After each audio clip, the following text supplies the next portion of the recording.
All right, so now we've got the point where we're just waiting on stuff to show up for the front end. Figure might as well get the back end going.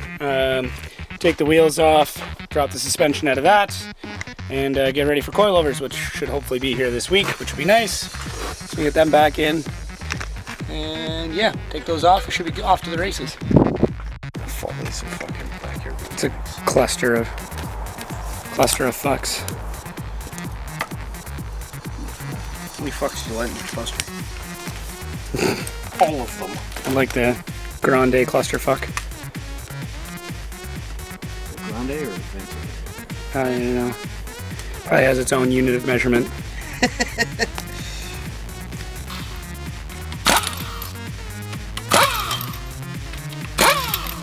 These wheels. Oh, come on. Oh, what a fucking rabbit, man. Nice, so single bolt at the bottom, attaching that. And I say we just cut the spring.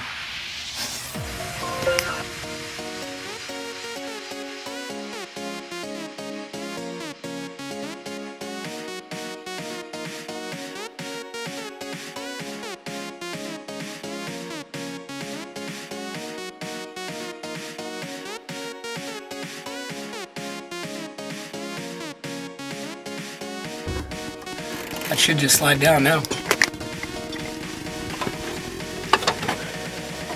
Boom! One down. One down. One to go. Oh, dude, this thing is blown. Look at this. I wonder if I can turn that little shaft.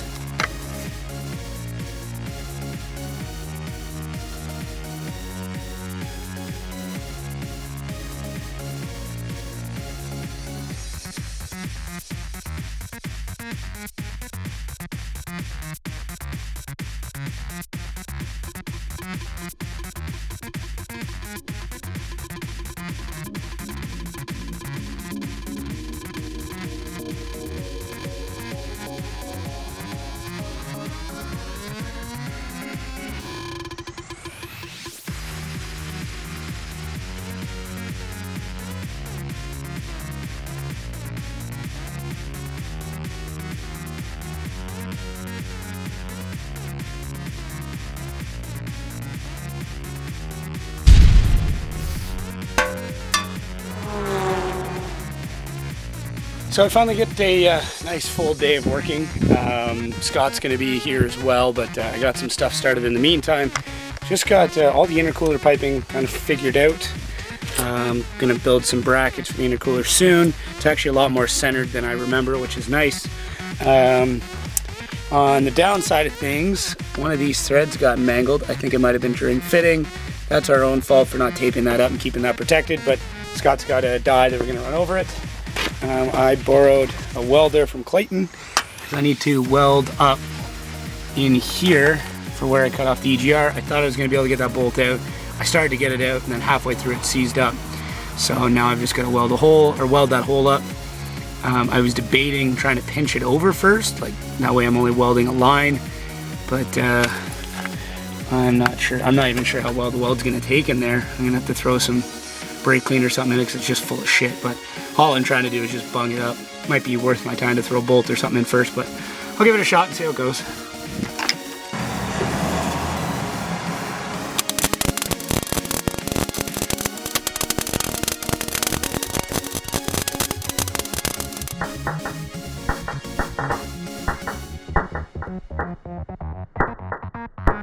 Alright, so I went ahead and bolted everything down on the intercooler, got everything nice and tight.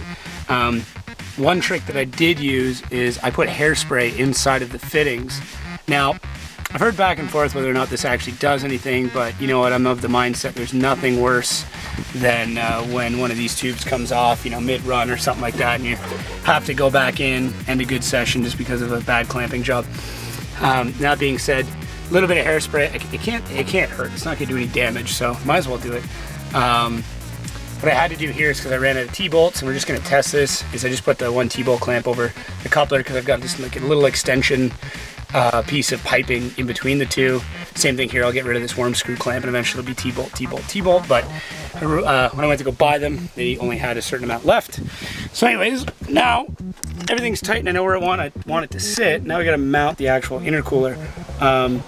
So these have these little bolt holes. If you buy a Z-Line intercooler, they are M12 by 1.25 thread, it says on the website, but so basically my plan, and I've already done one so I can show you that, is right behind there is that new rad cradle we put in, and this is the little bar that I bent up. Now it's not perfect, I'm still working on it, but it's close enough, and what I'll end up doing is drilling a hole to put the bolt through, welding this to that, and then the intercooler will sit nicely.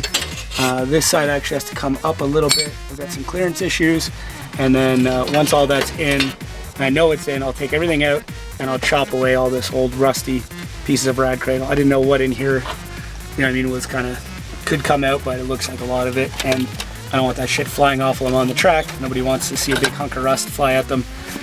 So we'll clean all that stuff up right after. Some of it's still bolted to the bottom of the bumper. I want to get rid of this, and I've already got a new idea for that, which hopefully I'll be showing you how to make some hood pins. Not that they're expensive, but you know what, making shit's fun, so I found a really neat way to make some cheap hood pins that look pretty decent. So I've got to go bend up another one of these brackets. Hopefully I do it all right, and then I'll be tacking them in place.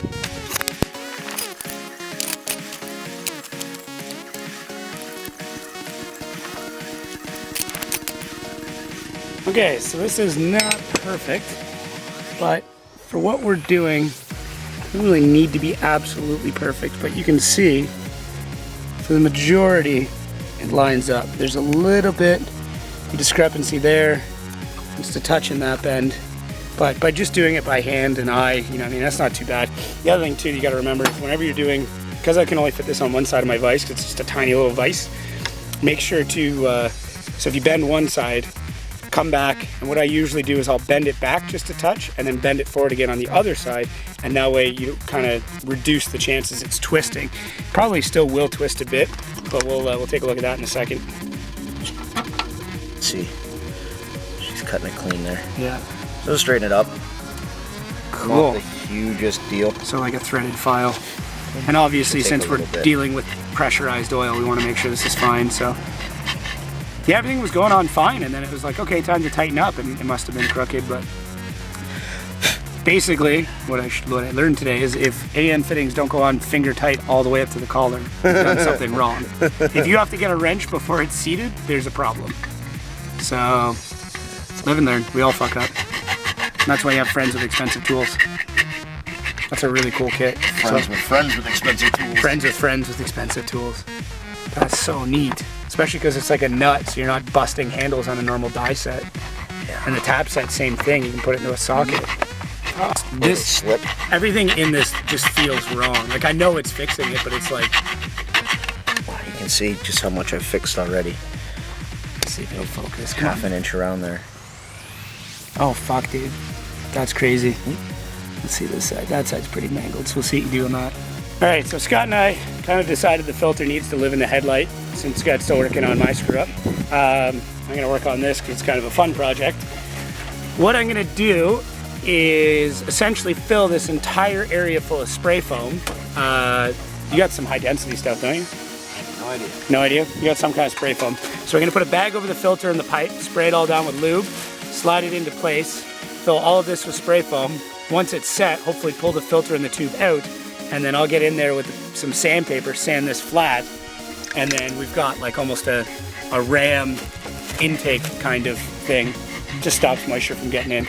Not that it really matters, but I don't know, figured it'd look cool. Worst case scenario, we cut it all out and put the headlight back in, so really no harm, no foul. If it's old, it may not work. All right. As of right now, it doesn't want to. There we go, I got her. Get her? Are you kidding me? How the fuck does that happen? God damn it. Oh, my hand's getting sticky. Oh, sorry to get the process, but what I ended up having to do is actually just use my finger to like hold it in there, and I got in about as deep as I could and just shoved the can in, packed it all full, so you can see it's still expanding everywhere. It says like 15 minutes. It'll start to get dry, so we'll wait it out. And Drying surface. yeah, it's still expanding though. It's still coming out. So see what happens. All right, Scott's been hard at work. Dude, that looks pretty good. Looks like shit. Well, I mean, compared to what it looked like before, True. you know, it looks a little chewed up, but I think our best bet is to take the one that we know is working. So this one, we know that's good, and just super slowly throw it on. And oh, dude, that's going on like fucking butter. Are you kidding me? Dude. How's it feel? Now we're at Hand tightening tight. it with a wrench at that point, so. Should we do it now? And that way if something fucks up, then it's happening in our hands? No, now I need to inspect the Oh, the thread. fitting end on the other one, because I don't think I can do anything about it. Oh, fuck. Well, guys, we got a lot of stuff done today. You know, we're really only pecking away at this in a few hours at a time, so sometimes it gets a little tough, gets a little discouraging. You feel like you're setting up and tearing down more than you're working, but you know what? Ooh, that's not good. There we go. We did get a lot of stuff done. Scott shaved down this little section here, so our intercooler piping is going to fit. We got the spray foam setting for our crazy air intake thing. Our oil cooler is nicely mounted. I might spray paint that real quick. Our rad is in its final location, and the intercooler is bolted in place.